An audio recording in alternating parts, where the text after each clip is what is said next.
Hi Jay, how are you? Good, thank you. First of all, I just want to say thank you for making me laugh like never before. It's okay. When I first heard your La Dolce CD, Yeah. my brother looked at me and he said, "Oh my God, that was just our life. You know, it was just amazing." So thank you for that. The question I'd like to ask you is, as a young boy growing up, how did being a WOG or the word WOG affect you?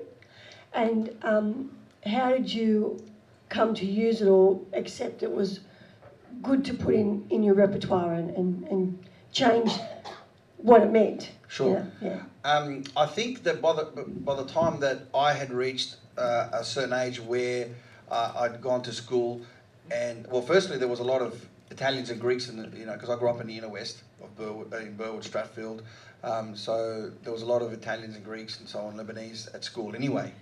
So I didn't really feel singled out. But with shows like Acropolis Now and WOG's Out of Work, they were really popular in those days when I was at school. So that really helped a lot. So when they came out, it was cool. It was cool to be a WOG, and I think that's one of the things that they did. The producers of that show were Nick Giannopoulos and Mr. Simon Palomares, who we saw before. Simon Palomares was the gentleman who came up with the name WOG's Out of Work. He was the one who coined that term,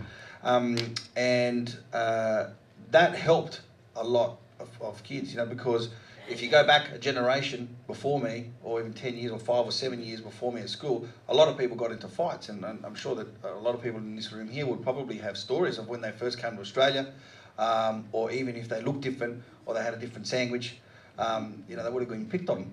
And the same people that pick on them now, or picked on them then, are now the first ones are lining up to eat in the Italian restaurants, which is funny. So that's probably what helped us the most, to be comfortable with the word WOG. So it's amazing because that didn't happen in America at all. Well, It only happened. The word WOG in America doesn't exist, right? Because it's an Australian term. But in America, the word WOP is what was in its place. But WOP stands for without papers, because when the Italians came to America, they were without papers.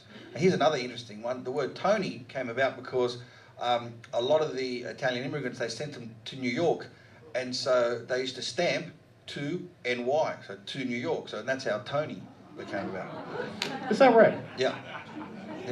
And I do a lot of interviews on radio in America, and a lot of the producers, they pull me aside because they've seen the other clips, or they've seen my media clips, and they actually pull me aside and say, please, in this day and age, today, and say, please do not use the word WOP on the interview, because the word WOP still is offensive in America. Right. Yeah.